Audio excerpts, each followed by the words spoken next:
that slide, that duck slide thing, Yeah. you slide the feet. So yeah. that right there is something else too. Speaking of crawls and all of that, I know I talk about this a lot, but it's moving laterally. Yeah. Paul just mentioned, forward and backwards.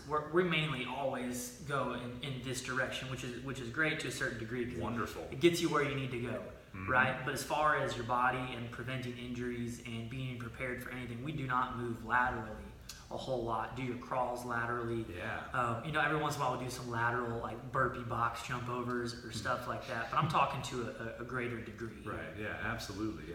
Life is not so linear. Yes. In the gym we practice things in a linear perspective, and that's why Kelly Stark calls it the laboratory. That's like where experiments happen, but then out in life, like it's much more dynamic. Yeah. There's much more asymmetry that needs to occur, which is on my list. So that's again great segue. The asymmetrical motion. I like that. Right, so we do have some kind of asymmetrical with one-handed snatch and pistol, and even running to a degree is kind of asymmetrical, but really truly asymmetrical stuff, man. Like QDR push-ups. Those are Tell me.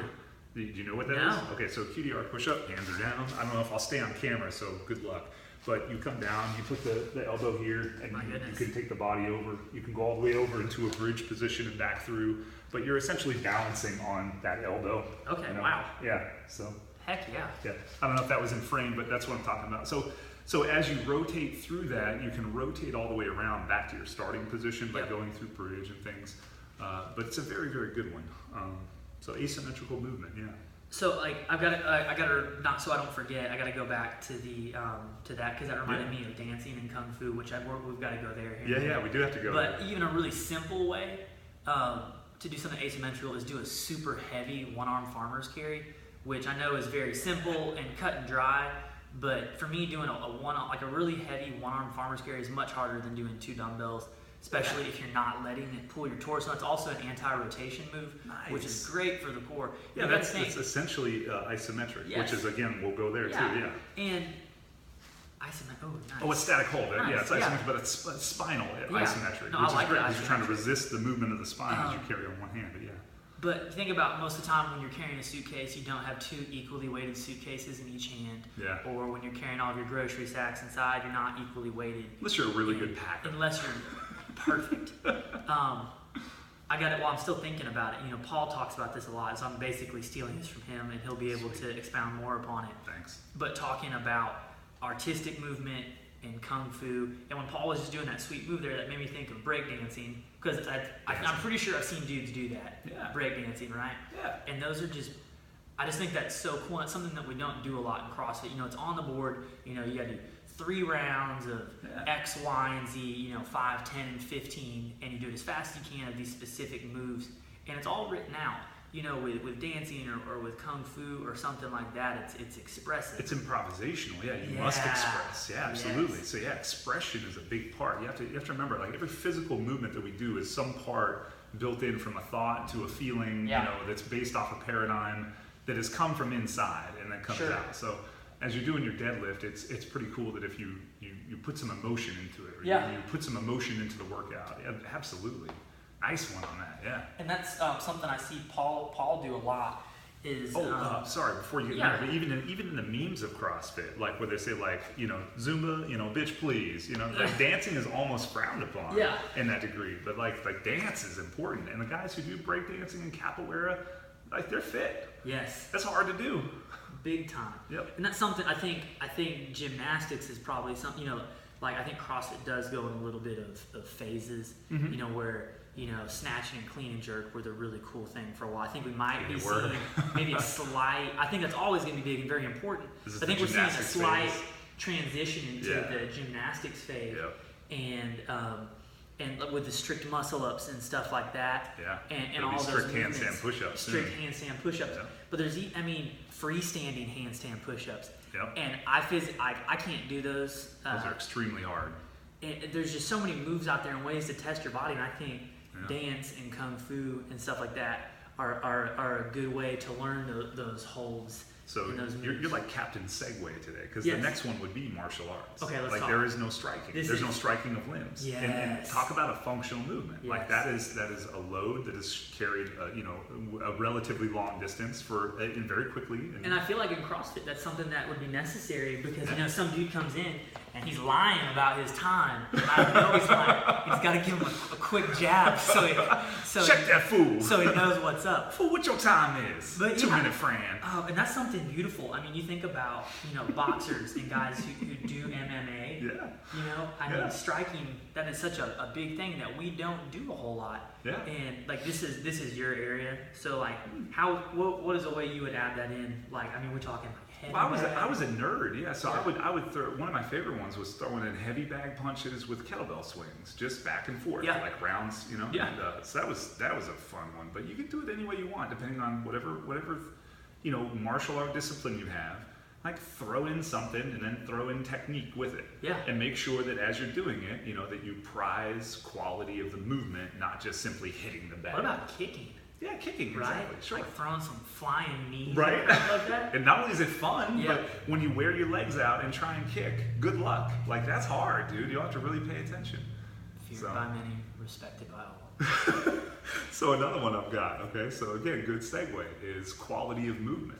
So while we talk about, the overall goal is work capacity, right? Yeah. But to what degree? And if the quality of work is just subpar and shit-tastic, we need something there that's going to carry this movement practice well into our 50s, 60s, and 70s. Yes. And that's quality of movement.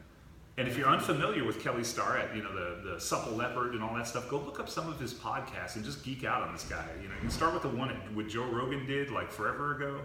Yeah. And he's phenomenal. He just breaks down why quality of movement is such an important factor.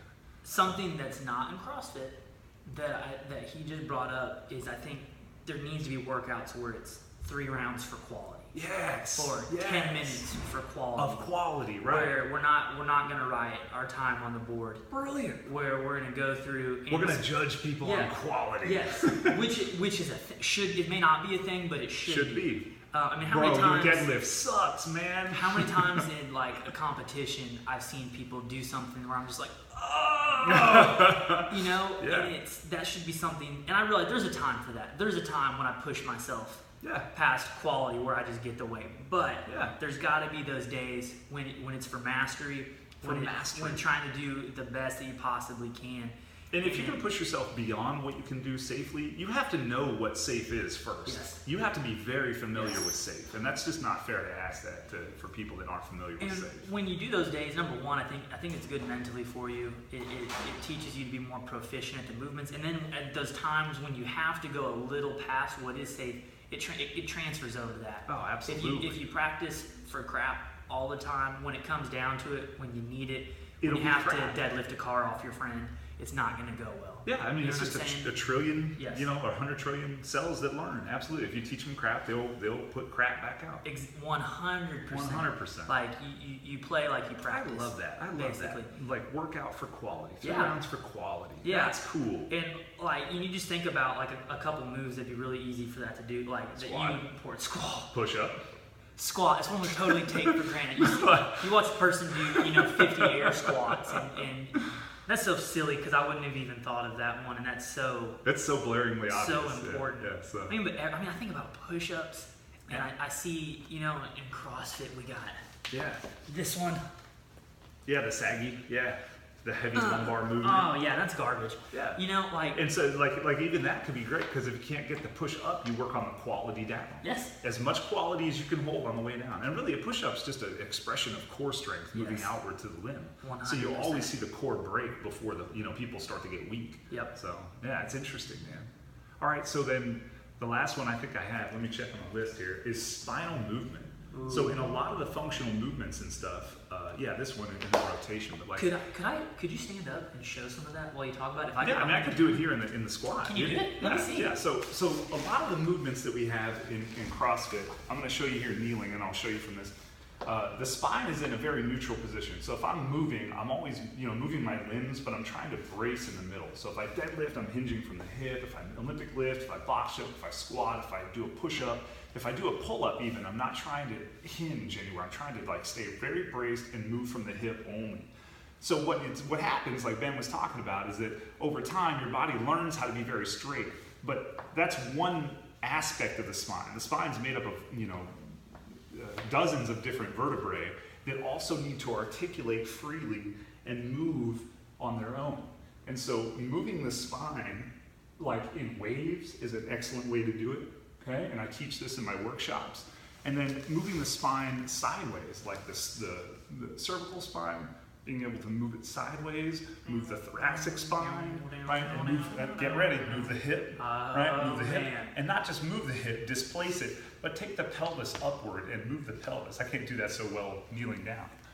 But the ability to create motion out of something that should have motion as well as stability. So. My biggest takeaway from today was probably that right there, like moving the spine, because we're always rigid. My thoracic mobility is garbage. That's something that for me, that I'm going to take away from today. The movements for quality. Pick up some stuff, throw it, crawl. Go, Paul. Martial arts, static holds. I can't tell you how much you will get from static holds. It is not always about how much weight you can do. Static holds will make you so aware of your body and quality. And like Ben said, I took him through some stuff a while ago. It will wear you out, dude. Wear you out. So if we missed anything in the summary here, go back and watch the video and take some notes, because we feel that this stuff is solid.